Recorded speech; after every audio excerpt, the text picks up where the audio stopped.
Bang, oke, baiklah. Sini ku jelasin aja. Dari pertama dia, si DC ini tampil di sosial media, gue nggak pernah nyenggol dia sama sekali.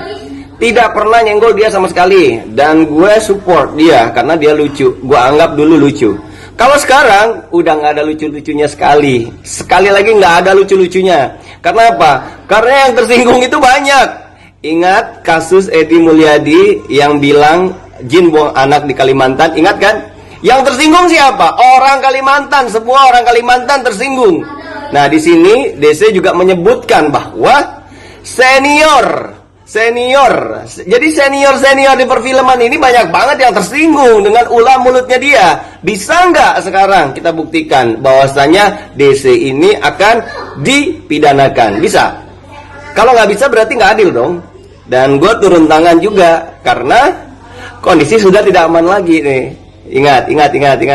Udah dia tuh 4 artis purba yang zaman purba di zaman baheula ngosong ngomongin talenta, prestasi apa segala macam. Percuma lu punya prestasi sama talenta kalau kagak laku. Mendingan gue kagak punya tapi laku, ya kan? Ini nggak usah bangga-banggain. Kalau lu punya prestasi sama talenta aja tapi tetap nggak laku, ya udah mendingan prestasi sama talentanya sama lu nya sekalian aja dikubur gitu dalam-dalam, ya kan, biar nggak kelihatan. Udah deh. Ini jam 7 nih, yuk tidur waktunya. Percuma punya prestasi, tapi kalau peminatnya nggak ada, jadinya terasi. Terasi aja banyak peminatnya, kalau lu mah kagak ada. Udah jelasin tuh, udah hukum alam. Dimana-mana yang banyak peminatnya tuh yang laku, yang rame. Kalau lu udah kagak ada peminatnya, berarti lu udah udah waktunya tutup, apa tuh namanya, tutup buku. Kalau bisa tutup usia. Daun-daun berguguran guys, tumbuh tunas-tunas baru seperti gue ini. Nanti nggak sih lo? Halo sahabat Fakta Bang Pin, ketemu lagi dengan Bang Pin yang terus mengabarkan fakta viral seputar selebritas tanah air yang terus saja bikin berita. Dan dengan berita mereka tetap eksis di ranah media. Kali ini Dennis punya musuh baru, yakni presenter MNC dan juga beberapa stasiun televisi swasta dengan nama Boy San. Boy San ini yang juga penyanyi dan mempunyai album pop di 2009, kemudian presenter MNC dan juga aktif di beberapa stasiun TV, bahkan sempat mengancam bahwa DC atau Denny Sikarista ini akan terkena pidana. Dia sangat tidak suka dengan apa yang dikatakan oleh Denny Sikarista, terutama saat menyerang artis-artis senior.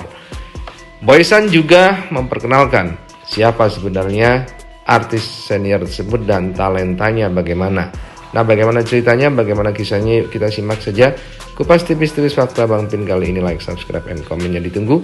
Jangan lupa selalu ada doa dalam setiap lentikan jarimu. 4 artis ini senior. Iya senior, mereka punya prestasi, mereka punya karya. Gue tahu banget. Dari kecil gue juga udah tahu mereka. Yang sebelah kanan ini ada Mbak Ira Reswana, kemudian ada Mbak Fida Raza, kemudian ada Mbak Novia Dana, kemudian ada Mbak Emma Waroka.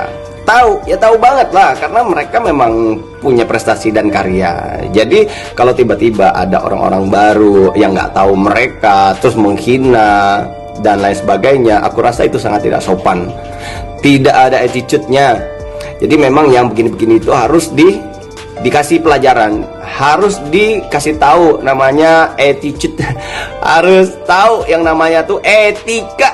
Oke, etika sopan santun, karena kita ini adalah orang Indonesia, orang Timur. Jadi yang lebih mudah harusnya lebih sedikit menghormati, setidaknya jangan menghina, udah deh. Boy San juga mengingatkan sudah ada petisi boykot perempuan inisial DC yang diduga adalah Denny Sikarista. Dan dia juga memperingatkan untuk Dennis agar berhati-hati dengan lawannya saat ini, terutama dengan 4 artis senior tersebut, karena dia tahu siapa yang ada di belakang mereka. Seperti Emma Waroka, yang ada di belakangnya adalah pengacara senior Dr. Rasman Arif Nasution. Ira Reswana, yang suaminya adalah seorang perwira polisi. Dan juga siapa di belakang dari Novia Ardana yang merupakan artis top di zamannya. Dan juga ada Fida Razak yang mempunyai suami bule. Berikut ini warning atau ultimatum dari presenter ini kepada DC. Petisi boykot untuk kreator TikTok perempuan, inisial namanya DC. Kalau ngomong nggak diayak. Yang kemarin juga sempat ngomongnya artis purbakala, yang ngomongin dinosaurus, mancing-mancing terus di sosial media. Nah, kali ini ya, perempuan, lo harus sedikit berhati-hati karena yang berhadapan dengan lo sekarang itu berbeda dari musuh-musuh lo sebelumnya. Musuh-musuh lo yang sebelumnya mungkin akan diam karena nggak mau ngeladenin, dan kali ini mereka juga diam, tapi mereka bergerilya untuk menyetop itu hujaran kebencian dari mulut lu yang lemes. Sama, mulut gue juga lemes. Tapi kalau mulut lu kan kadang-kadang nggak diayak. Kalau gue kan masih agak ayak-ayakannya, jadi masih ada sedikit gitu. Hati-hati, mungkin lawan lo kali ini agak sedikit berat ya. Agak berat. Gue tahu orang di belakangnya agak sedikit berat. Jadi lah hati-hati. Lo harus perkuat lagi tuh orang di belakang lo. Sekarang settingannya sama lu. Settingan. Kalau menurut gue pribadi ya, settingan itu hanya untuk orang-orang yang haus akan popularitas tanpa prestasi, tanpa karya, ya bisanya cuma settingan akhirnya. Tapi kalau untuk orang-orang terdahulu yang punya karya, yang punya prestasi, settingan itu nggak penting. Settingan itu sama seperti aib, ya. Kalau aku ya orangnya itu tidak mau berperkara dengan orang, tapi kalau orang sudah menyinggung harga diriku, ya kan, ya mohon maaf, ya kan. Ya aku pasti dengan cara akulah, bukan dengan cara yang gerabak gerubuk, dengan cara yang bagaimana tidak. Gue tidak akan menjelek-jelekan orang juga, gue tidak akan menjatuhkan orang juga, tapi gue punya cara tersendiri untuk selalu menyelesaikan masalah yang ada.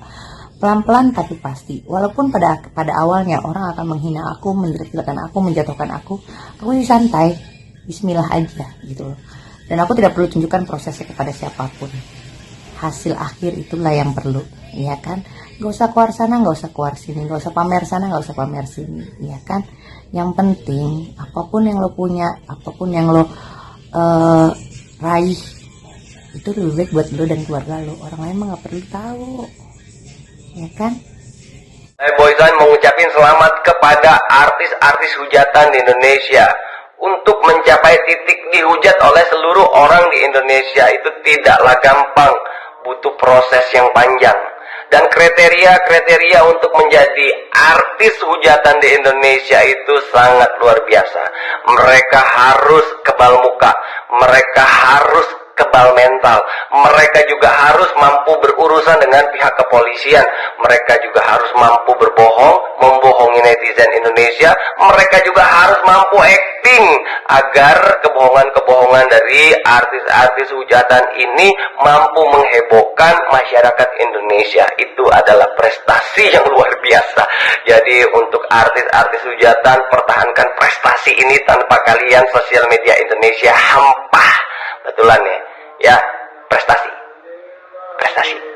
Nggak usah kepo lah, terserah mereka aja.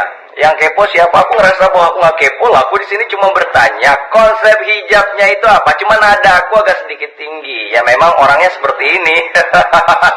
Oke, sesuai dengan prediksi bahwasanya memang akan ada banyak hujatan. Dan saya terima hujatan itu karena memang sudah konsekuensi dari konten tersebut. Tapi jangan salah, ada banyak banget wanita-wanita cerdas, wanita-wanita pintar yang terpanggil. Mereka belum pakai hijab, akhirnya mau memakai hijab gitu. Alhamdulillah, aku sih senang-senang aja, by the way.